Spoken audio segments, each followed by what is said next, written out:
안녕하세요. 지 엄마예요. 오늘은 배변 훈련에 대해서 한번 이야기를 나누어 보려고 해요.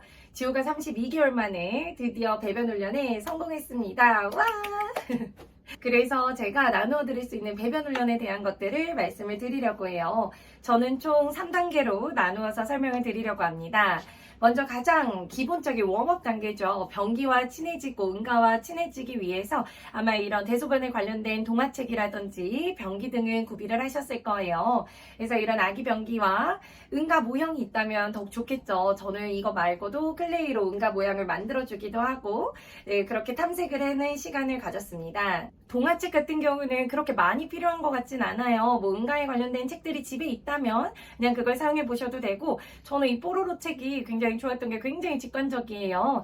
내가 배가 아파서 응가를 하고 뚜껑을 닫고 물을 내리고 손을 씻어요가 반복적으로 등장을 해서 아이들이 변기를 어떻게 사용하는지에 대해서 알 수 있어서 좋았던 것 같아요. 가장 먼저 친숙해진 후에 드디어 본격적인 1단계로 들어갑니다. 저는 1단계로 배변 팬티를 구입하는 것을 추천드려요. 물론 두껍기 때문에 아이가 스스로 못 느끼는 경우들이 있다고 생각을 많이 하실 거예요. 하지만 저 같은 경우에는 팬티에 친해지는 과정으로 꼭 필요한 단계라고 생각을 합니다. 아이가 팬티에 대해서 알고 감각적으로 느끼고 기저귀가 아닌 팬티에 대소변을 누는 것에 대해 거부감을 갖지 않기 위해 사용한다고 생각하시면 돼요. 처음부터 일반 팬티를 구매하시게 되면 아이가 누구든지 많은 실수를 하게 될 텐데 이불 빨래 만만치 않게 보셔야 돼요. 저는 5개를 구매했었는데 솔직히 이렇게는 필요하지 않아요. 2장에서 3장 정도 구매하셔서 아이가 팬티에 대해서 충분히 친숙해지는 시간을 마련하는 게 중요할 것 같아요.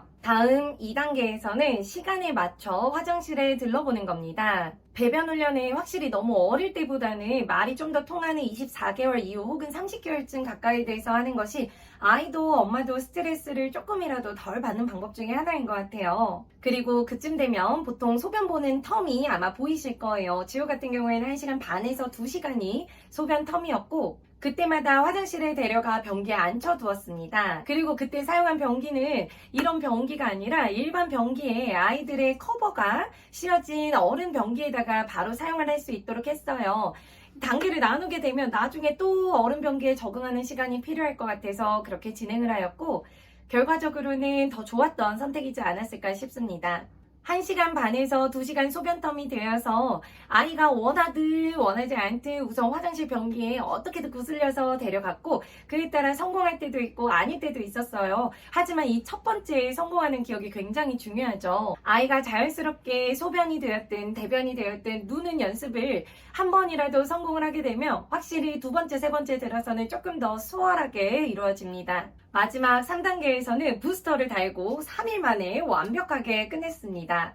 마지막 3단계는 총 3가지로 나누어 볼 거예요. 가장 먼저 일반 팬티로 바꿔주는 겁니다. 이때 중요한 건 아이가 평소 좋아하는 캐릭터가 그려진 팬티라든지 아니면 아이와 함께 백화점에 가서 구입을 해보는 거예요. 개수는 10개를 준비하였고 치수는 너무 딱 맞게 구입하기보다는 한 치수 정도 크게 입히셔서 아이가 팬티에 불편하지 않도록 느끼는 게 중요할 것 같아요.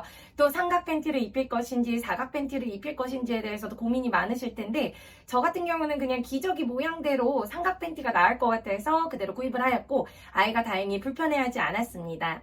다음으로는 어린이집을 다닌다면 어린이집에 이야기를 해서 가정과 함께 병행을 하는 거예요. 그리고 그때부터는 무슨 일이 있어도 가정에서도 일반 팬티만 입힙니다.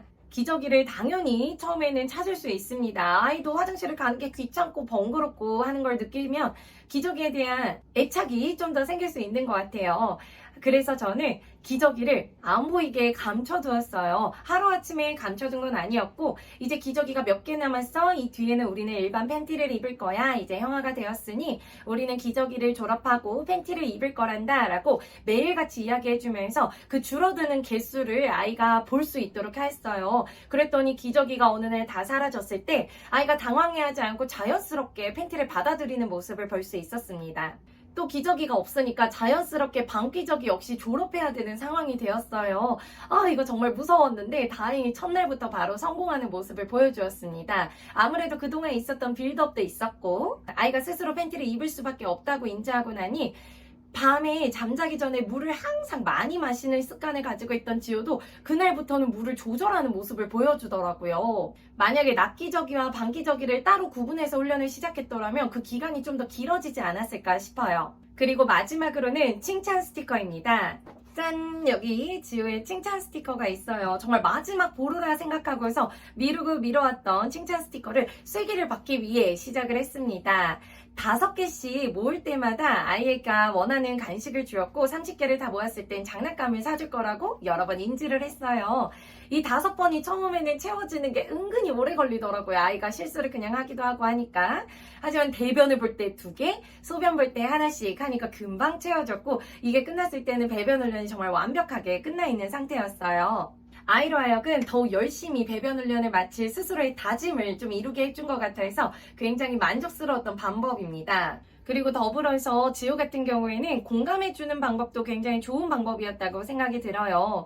아이가 부끄러움이 워낙 많은 친구다 보니까 팬티에다가 시야를 했을 때 너무나 당혹스러움을 감추지 못하더라고요. 그때 괜찮아 지우야, 엄마도 어렸을 적엔 팬티에도 시야하고 이불에도 시야하고 바닥에도 시야한 적이 있어. 정말 많았어. 하지만 연습을 계속 하다 보니 이제는 변기에다가만 할 수 있는 멋진 어른이 되었지. 우리 지우도 할 수 있을 거야. 라면서 좌절하지 않고 용기를 가질 수 있도록 끝없이 이야기를 해주었습니다. 그랬더니 팬티에다가 시야를 했을 때 혹은 변기에 시야를 하면서도 물어보더라고요. 엄마도 바닥에 시야한 적 있어? 엄마도 지우처럼 그런 적 있어? 지우는 부끄러운 게 아니야? 라면서 계속해서 물어보더라고요. 당황했던 본인의 마음을 스스로 다독이는 방법 중에 하나이지 않았을까 싶습니다. 저는 진짜 배변 훈련을 마칠 생각으로 본격적으로 들어간 건 3단계라고 생각을 합니다. 하지만 이 웜업 단계, 1, 2단계 순서가 없었다면 3단계를 하는 게 굉장히 스트레스가 많았을 것 같아요. 이런 빌드업이 계속되었기 때문에 마지막 3단계를 성공적으로 마치지 않았을까 싶습니다. 어머니, 아버님들도 이 많고 많은 정보들 속에서 또 하나의 성공 후기를 들어보시면서